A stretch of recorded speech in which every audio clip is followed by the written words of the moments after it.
My girlfriend demanded, "We're becoming vegans together or I'm leaving." I said, "Let's start tomorrow." Then I opened a steakhouse with my savings, named it after her pet name for me, and made opening day her birthday. She found out when her friends excitedly dragged her there for the surprise. I, 29 male, was with Clarissa, 27, for 3 years. Everything was fine until she attended a wellness retreat with her influencer friend Astrid last summer. She came back transformed, and not in a good way. Day 1 after the retreat, she threw out $400 worth of groceries from our fridge. Meat, eggs, cheese, even my coffee creamer because it had milk in it. When I asked TF she was doing, she announced, "We're vegans now." Not, "I'm going vegan." We're vegans. I tried to be reasonable. "Clarissa, that's great you want to try this, but you can't just decide my diet for me." She hit me with, "If you loved me, you'd support my journey. Couples who don't align spiritually and ethically are doomed." Do you want us to be doomed, Bear? Bear was her pet name for me. I know. For 3 months, I tried compromising. I'd eat vegan at home, but have what I wanted when out. Not good enough. She'd smell meat on me like a bloodhound and cry about how I was poisoning my temple and participating in murder. Then came the ultimatum on November 15th. She sat me down with a PowerPoint presentation, I'm not kidding, titled, "Our Ethical Future Together." Slide 23 was the kicker. Michael must commit to full veganism by November 30th, or this relationship ends. I stared at her. "You're giving me 2 weeks to completely change my lifestyle, or you're leaving?" It's not an ultimatum, Bear. It's boundaries. Here's the thing. I'd been saving for 2 years to open a restaurant. Had $85,000 saved up, found the perfect spot, even had a name picked out. I was planning to tell Clarissa once everything was finalized. The lease was already signed, renovations were halfway done. The restaurant, a steakhouse called the Bear's Den. Yeah, I looked at her PowerPoint, at her smug face waiting for me to cave, and said, "You know what? You're right, let's start tomorrow." Her whole face lit up. She actually squealed and hugged me. "Really? Oh, Bear, I knew you'd understand. We're going to be so healthy and aligned." I smiled and hugged her back, already texting my contractor to speed up the timeline. The next 2 months were hilarious in hindsight. Clarissa made us matching Powered by Plants t-shirts. She signed us up for vegan cooking classes. She told everyone how I'd seen the light, and we were now an ethically aligned couple. Meanwhile, I was finalizing the menu with my chef, who thought the whole situation was comedy gold. Setting up suppliers for the finest cuts of meat in the state. Training staff on wine pairings for every steak. Planning the grand opening for January 28th, Clarissa's birthday. I kept up the act at home. Ate her quinoa bowls, smiled through her lectures about factory farming, even helped her film a TikTok about converting your carnivore boyfriend. She never suspected anything. I'd told her I was working overtime on a big project at work. She was too busy planning her birthday party to ask questions. 2 weeks before opening, I started the marketing campaign. Social media ads, local food bloggers, the works. The tagline? The Bear's Den, where carnivores come home. Clarissa's best friend Josie saw the ads first. She called Clarissa, screaming with excitement. "Oh my God, there's a new steakhouse opening on your birthday, and it's called the Bear's Den. Just like Michael's nickname. We have to go." Clarissa laughed it off. "That's funny, but we're vegans now. We'll go to that new plant-based place instead." But Josie wasn't having it. She'd already made reservations for 8 people. "Come on, it's your birthday. One night won't kill you. Besides, they probably have salads." January 28th arrived. I left early, telling Clarissa I had to handle something for her surprise. She assumed I was picking up her cake from the vegan bakery. Nope, I was at my restaurant, making sure everything was perfect for the 5 p.m. grand opening. At 4:45, I got the text from Josie. "ETA 15 minutes, she has no idea." At 5:02, I watched through the window as Josie's car pulled up. Clarissa got out looking annoyed, probably still protesting about coming to a steakhouse. Then she saw the sign. The Bear's Den, grand opening. She stopped, stared, then looked at the smaller sign underneath. Owner and head chef, Michael Bear Morrison. I'll never forget her face. The confusion, the realization, then the absolute rage. She stormed in just as I was cutting the ribbon for the photographer. "What the hell is this?" "Surprise, babe. Remember when you said we needed to align our ethics? Well, I realized you were right. I needed to be true to myself, and this is who I am. You? You opened a steakhouse? Not just any steakhouse, the best in town. Oh, and I've been working on this for 8 months. You know, back when you were still eating bacon. Her friends were losing it. Half were taking pictures, half were reading the menu. Josie ordered the tomahawk special before Clarissa could stop her. How could you? Clarissa screamed. We're vegans. No, you're vegan. You decided that for both of us. I just decided not to argue anymore. Update 1. Holy hell, this blew up. To answer the main questions, yes, this is real. No, we're not together anymore, obviously. Yes, the restaurant is doing amazing. So after the grand opening disaster, Clarissa went nuclear on social media. Posted a TikTok that went semi-viral, 50K views, about her narcissist ex who opened a murder palace on her birthday to spite her. The comments did not go the way she expected. Top comment with 8K likes. Girl, he owned a restaurant and you didn't know? Were you even in a relationship? She tried damage control with a follow-up video explaining how I'd manipulated and gaslit her by pretending to go vegan. Someone found her old, converting my carnivore boyfriend. TikTok and the comparison was not flattering for her. But here's where it gets wild. Astrid, the influencer friend who started all this, came to the restaurant yesterday. Ordered the ribeye. What? Turns out she's not even vegan. Never was. The wellness retreat was sponsored by a plant-based supplement company. She was paid $5,000 to promote veganism for 6 months. She's been eating meat the whole time, just not posting about it. Clarissa found out when another attendee from the retreat posted a story from a sushi restaurant, raw salmon roll in hand, tagged with Astrid. The meltdown was spectacular. Clarissa called me at 2 a.m. crying and screaming. You knew she was fake. I didn't know anything. I just knew I wasn't giving up ribeye because your friend got a sponsorship deal. This is all your fault. How is Astrid being a fraud my fault? Because if you'd just gone vegan with me, none of this would matter. Clarissa, she lied to you. Took your money for that retreat, convinced you to change your whole life, and was eating burgers the whole time. At least she didn't open a death restaurant. I hung up, but the entitlement didn't stop there. This morning I got a call from her mother, Diane. This woman had the audacity to demand I close my restaurant because it's hurting Clarissa's mental health. Your daughter tried to control my diet. I opened a business. These are not the same. She was trying to help you be healthier. By throwing away my food and threatening to leave me if I didn't comply within 2 weeks. She's sensitive. You know this. You should have just gone along with it. Diane, with all due respect, your daughter isn't sensitive. She's controlling. She threatened to leave bad Yelp reviews. I reminded her that fraudulent reviews are illegal, and I have lawyers now. The best part? 3 of Clarissa's friends from the birthday dinner have already come back. Josie brought a date last night and thanked me for finally standing up to her. Apparently, Clarissa has a history of this.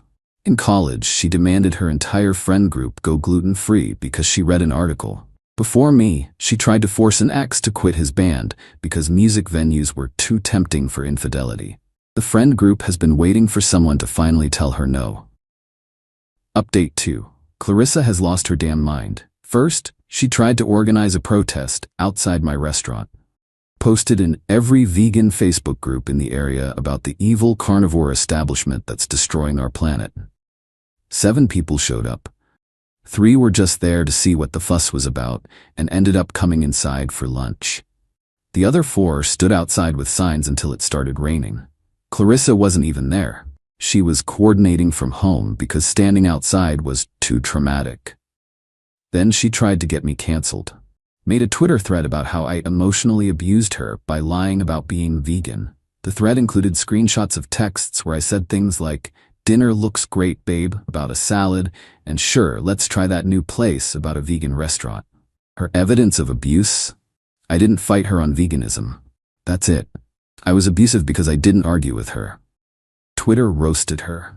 Someone quote tweeted with, "Fellas, is it emotional abuse to eat salad?" It got 20K likes. But yesterday was the peak crazy. I'm at the restaurant doing inventory when one of my servers, Jerome, comes to find me. Boss, your ex is here with a camera crew?"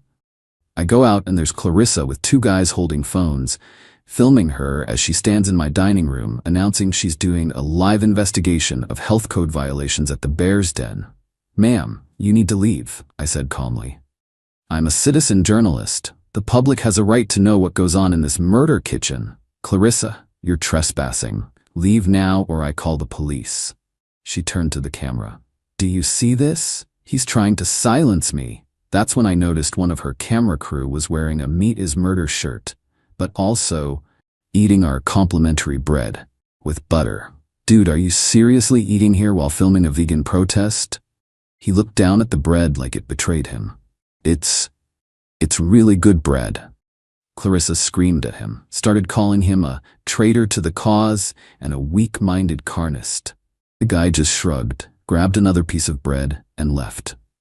The other camera guy followed, mumbling something about not signing up for this level of crazy. She tried to continue her investigation with her phone, but one of my regulars, an older gentleman named Frank, stood up and said loud enough for her camera, "Young lady, I'm trying to enjoy a nice steak dinner with my wife for our anniversary.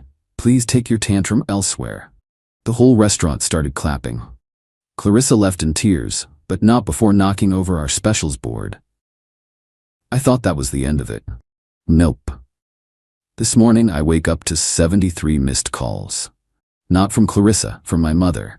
Turns out Clarissa called my mom crying about how I publicly humiliated her and ruined her activism. She convinced my mother that I'm having a mental breakdown, and the restaurant is my cry for help. My mom asked if I was okay. I sent her our revenue from the first week. She replied, "Never mind, you're doing great, sweetie. That girl was always a bit much." Update 3. So Clarissa's vegan phase is officially over, but not how you'd think. Remember Astrid, the fake vegan influencer? Well, she posted an apology video admitting she was never vegan and was just doing it for sponsorships. The video went viral, 2.3 million views, and the plant-based supplement company dropped her immediately. But here's the twist. She blamed Clarissa for pressuring her to maintain the lie and creating a toxic environment where she couldn't be authentic. Clarissa went ballistic. Posted a 47-minute response video, yes, 47 minutes, where she cried, screamed, and at one point held up printed screenshots of Astrid's old posts like a detective presenting evidence. The internet was not kind. Someone made a meme of her ugly crying face with the caption, "When you find out your influencer bestie influenced you." It became a reaction gif. Unable to handle the mockery, Clarissa did what any rational person would do. She announced she was becoming a breatharian.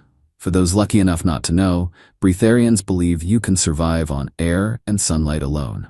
No food, no water, just vibes. She lasted 14 hours. Her roommate Kendra called me panicking because she found Clarissa passed out in their kitchen, hands still in a box of Lucky Charms. Not even vegan cereal. Lucky Charms.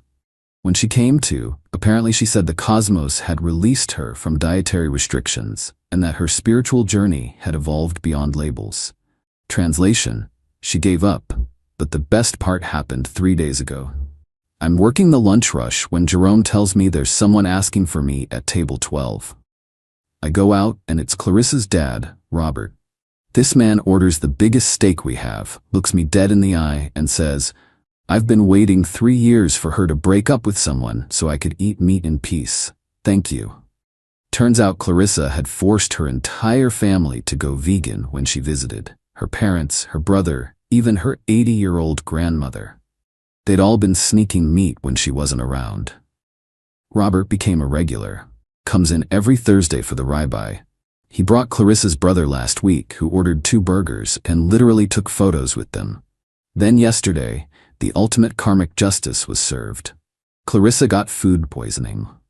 From the vegan restaurant she'd been promoting as safer and cleaner than any murder kitchen, the health department found multiple violations.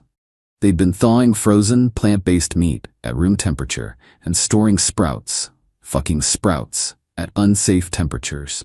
Clarissa posted from the hospital asking for healing energy and positive vibes. Someone commented, "Should have gone to the Bear's Den.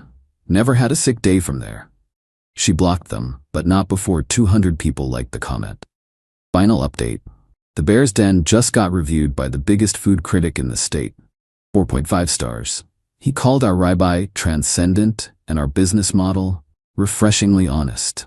But that's not why I'm updating. Clarissa came to the restaurant last night, alone. No cameras, no protesters, no drama. She sat at the bar and ordered water. "I'm not here to cause trouble," she said when I approached. I wanted to apologize. I was suspicious but let her talk. "I don't expect forgiveness. I was controlling and awful. I just wanted you to know that I'm in therapy now. Real therapy, not crystals or meditation or whatever." "That's good for you." "Your restaurant is beautiful, by the way. I can see how much work you put into it." She left a $100 tip for water and walked out. I thought that was surprisingly mature. Then I checked Instagram this morning. She posted a picture from last night with a novel-length caption about her journey to forgiveness and how she's growing past toxic veganism and embracing all lifestyles. The kicker? She tagged the restaurant and added the Bear's Den, support local businesses, growth mindset. My DMs are flooded with her followers asking if we serve vegan options. We do, actually. Amazing salads and a killer mushroom pasta. Our reservations for next week doubled.